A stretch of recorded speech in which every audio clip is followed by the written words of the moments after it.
Hasta la vista, baby.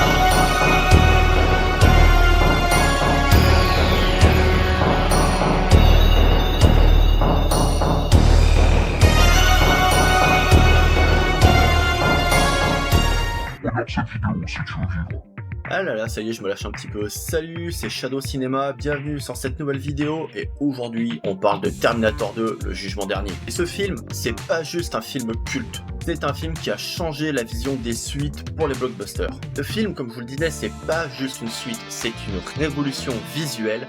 C'est un drame humain et une prouesse de cinéma d'action. Réalisé dans un contexte particulier, ici on verra le pitch du film, on va parler des personnages, des innovations technologiques et des anecdotes que tu ne connais peut-être pas.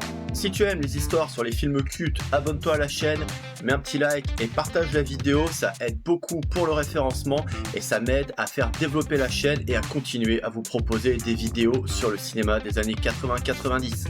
Allez, c'est parti, on y va. Alors, Terminator 2, le jugement dernier, de quoi ça parle? Et dans quel contexte le film est-il sorti? Terminator 2 va sortir en 1991, il est toujours réalisé par James Cameron et le scénario est toujours écrit par James Cameron, mais également coécrit par William Wisher. Le budget du film est énorme pour l'époque, estimé entre 94 et 102 millions de dollars, c'est le plus gros budget pour le tournage d'un film à l'époque. Petite information intéressante, Cameron et Wisher n'ont eu que 6 à 7 semaines pour pouvoir écrire le script. On va revenir plus tard dans la vidéo sur le pourquoi de ce délai si court, mais le but a toujours été une idée de créer une relation entre le personnage de John Connor et cette fois-ci un Terminator protecteur pour qu'il ne soit plus le méchant comme dans le premier film. Pour te dire à quel point c'était difficile pour James Cameron d'écrire ce nouveau film, à l'origine l'idée de base c'était que Arnold Schwarzenegger allait jouer deux rôles. Un premier T-800 protecteur pour protéger John Connor et un deuxième T-800 toujours Terminator pour cette fois-ci tuer John Connor. Mais l'idée a été rapidement abandonnée. Alors Terminator 2, de quoi ça parle ? Attention, pour ceux qui n'auraient pas vu le film, je vais donner des informations importantes sur le scénario. Donc si jamais tu ne l'as pas vu, va regarder ce film et reviens ensuite regarder la vidéo. Petit résumé quand même du premier, au cas où, on sait jamais si vous avez une petite lacune. On terminait le premier film avec une Sarah Connor enceinte de son protecteur Kyle Reese. Et on sait qu'elle est en train de donner naissance au futur protecteur et dirigeant de la résistance, John Connor. Pour le deuxième film, on va se retrouver plus de 10 ans après la fin du premier. Sarah Connor est internée en hôpital psychiatrique puisqu'elle n'arrête pas d'annoncer la fin du monde et personne ne la croit. Son fils John Connor est un adolescent rebelle qui vit en famille d'accueil et qui est en plein dans la délinquance. À partir de là, deux Terminators vont arriver du futur. Un premier, Arnold Schwarzenegger, qui joue toujours le rôle du T-800, et un second, le T-1000, interprété par l'acteur Robert Patrick, qui cette fois-ci est un Terminator en métal liquide, c'est-à-dire qu'il est capable de se métamorphoser pour pouvoir ressembler à tout ce qu'il veut, et son but est, lui, de tuer John Connor. Alors c'est là où le scénario va vraiment nous intéresser, c'est que cette fois-ci, le T-800, interprété par Arnold Schwarzenegger, n'est plus là pour tuer John Connor, mais pour le protéger. Le trio principal du film, c'est-à-dire le T-800, Sarah Connor et John Connor, vont réussir à se retrouver et vont commencer à s'enfuir vers le Mexique pour essayer d'éviter le jugement dernier, les fameux rêves que fait Sarah Connor et qu'il a interné en hôpital psychiatrique où elle voit la fin du monde. Sans vous spoiler la fin du film, le principe sera de montrer comme quoi une machine peut s'humaniser au contact d'êtres humains et le meilleur même des protecteurs pour John Connor. Alors comme je vous le disais, Ce film-là va vouloir aller sur autre chose, c'est-à-dire le fait qu'on peut humaniser une machine. On est déjà, encore une fois, dans l'intelligence artificielle, et on en reparle, comme je vous disais dans la première vidéo, avec ChatGPT. Mais cette fois-ci, l'idée est vraiment de montrer Arnold Schwarzenegger toujours en Terminator, mais qui va passer d'antagoniste dans le premier film à gardien, avec limite même un rôle presque paternel vis-à-vis de John Connor. Sarah Connor, elle, toujours interprétée par Linda Hamilton, devient cette fois-ci la figure féminine de pouvoir et va être radicalement transformée physiquement et mentalement pour ce rôle. Là où dans le premier film, on voyait une Sarah Connor complètement apeurée qui ne savait absolument pas ce qu'elle devait faire, on retrouve cette fois-ci une guerrière sans cœur. Le côté maternel est même annulé, elle n'éprouve quasiment aucune affection pour son fils, ou en tout cas elle ne le témoigne pas, et son but est d'en faire le futur chef de la résistance. Le personnage de John Connor, lui, va être interprété par le jeune Edward Furlong. Ce fut un casting très compliqué pour pouvoir le trouver, et finalement, c'est lors de son club de sport où il va être repéré par la directrice de casting. Il va pouvoir faire plusieurs tests devant la caméra, et finalement, James Cameron va le choisir pour interpréter le futur chef de la résistance. T-1000, lui, interprété par Robert Patrick, est un nouveau personnage, un nouveau Terminator, encore plus dangereux que le T-800. Là où le T-800 est une machine rigide, froide et brutale, le T-1000 est beaucoup plus fluide via sa technologie de métal liquide, et le but pour ce Terminator est de pouvoir se transformer et de pouvoir être le plus discret possible pour pouvoir attaquer John Connor. L'acteur Robert Patrick, quasiment inconnu à l'époque, qui va vraiment bouleverser toute la technologie et tout ce que l'on pensait sur les Terminators, avec son côté beaucoup plus fin, beaucoup plus félin et froid également, comparé à Arnold Schwarzenegger dans le premier film. Et surtout, l'ensemble de ces personnages va vraiment avoir des dynamiques intéressantes, puisque le trio de base est vraiment improbable. On a une machine, une mère qui est devenue guerrière et un fils complètement perdu en pleine adolescence, et ceci crée une dynamique émotionnelle vraiment forte et intéressante à regarder. On va passer sur le côté technique et anecdote un petit peu quand même du film, parce que ce film a vraiment marqué une grosse différence dans les blockbusters hollywoodiens.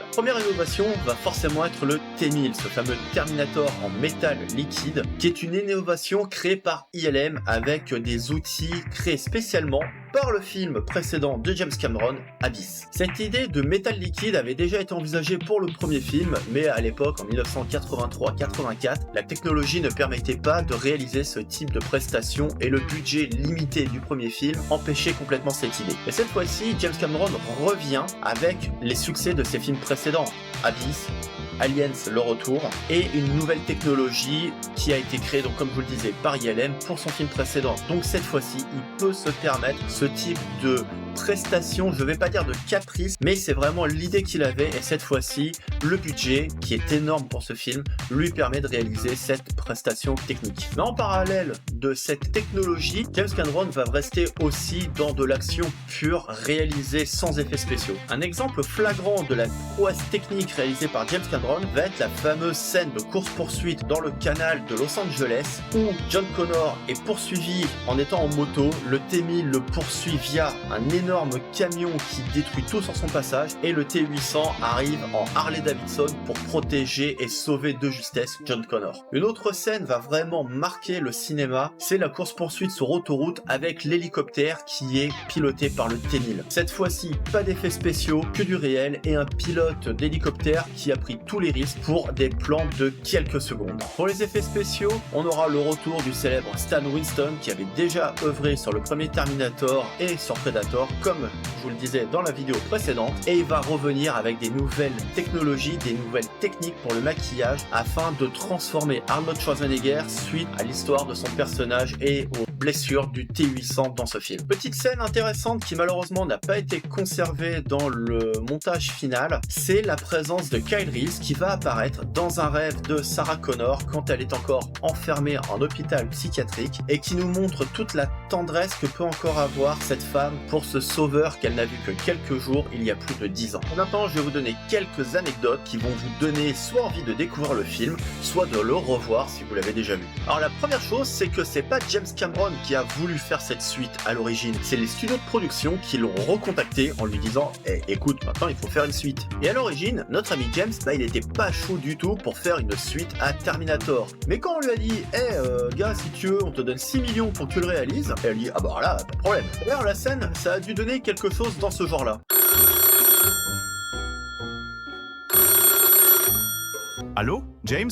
C'est le producteur qui veut gagner plein d'argent, ça va? Je bosse. Qu'est-ce que tu veux? Je veux un Terminator 2. Ça va pas? J'ai pas que ça à faire, sans moi. Je te paye 5 millions si tu le fais. 5 millions? Ok. Par contre, tu n'as que 18 mois pour le faire. Alors c'est 6 millions que je veux. Et je veux un budget sans limite. Tu as le droit à 100 millions max, mais je veux mon film dans 18 mois. Tu l'auras. Considère que j'ai déjà fini. Super, on va se faire un paquet de fric.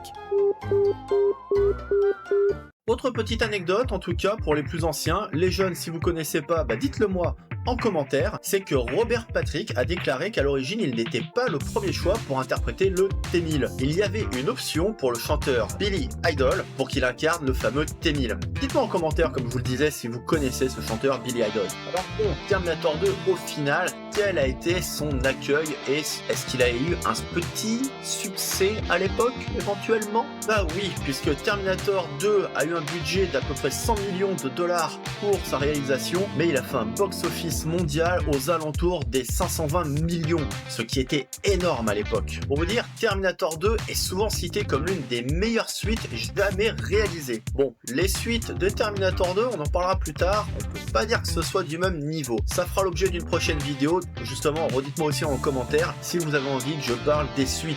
Terminator 3, Salvation, Dark Fate, la série de Sarah Connor, parce qu'il y a eu beaucoup de choses. Dites-moi en commentaire si vous voulez que j'en parle. Par contre, là où le premier Terminator avait sa réplique culte, Be Back, je reviendrai. Celui-ci va également avoir sa propre réplique culte. Hasta la vista, baby. Alors, ma conclusion sur ce film, qu'est-ce que j'en pense? Je trouve que c'est un super film, mais c'est devenu un blockbuster plus familial par rapport au premier. Comme je vous le disais dans la précédente vidéo, le premier film a été tourné avec très peu de moyens et était limite un thriller des années 80 slasher. C'était limite un film d'horreur. Celui-ci va être un film beaucoup plus grand public, il va quand même y avoir des petites scène un petit peu trash, mais rien de gore comme dans le premier. Pour vous donner un exemple concret, le Terminator interprété par Arnold Schwarzenegger va tuer personne dans ce film. Il ne va vraiment tuer personne. C'est quand même quelque chose qui surprend un peu quand on sait que dans le premier film c'est une machine implacable prête à tuer. Dans celui-ci, Arnold Schwarzenegger est beaucoup plus connu, il a une aura auprès du public et il faut que ce soit justement plus grand public pour que ça fasse encore plus de chiffres que le premier. Donc Arnold Schwarzenegger ne tue personne à part le T-1000 qui est donc le méchant. Sinon Terminator 2 c'est un monument, c'est pas juste un film d'action, pour moi c'est une œuvre qui marie l'humain, les machines, l'émotion et surtout le grand spectacle. Je vous conseille de pouvoir le regarder avec l'édition 4K Ultimate qui est vraiment très bien faite, les images sont magnifiques. James Cameron nous a quand même fait plaisir avec ce remaster d'un film qui a quand même maintenant plus de 30 ans. Et pour moi ça reste un super film, un très bon souvenir d'enfance et si vous l'avez pas vu, vraiment je vous conseille de le regarder. Et dis-moi pour toi, est-ce que c'est la meilleure suite jamais faite de toute saga confondue? Ou est-ce que pour toi tu restes plutôt Team Terminator 1 en 1984? Si tu veux d'autres vidéos sur les grands classiques du cinéma des années 80-90, abonne-toi à la chaîne. Comme je te le disais, mets un petit like et un petit commentaire, ça aide à référencer la chaîne et à me faire connaître. Ça m'aide également à pouvoir réaliser d'autres vidéos et c'est pour toi pas grand chose. C'est très simple à faire, un petit clic, un petit message très simple juste pour dire que ça t'a plu ou que ça t'a pas plu, mais au moins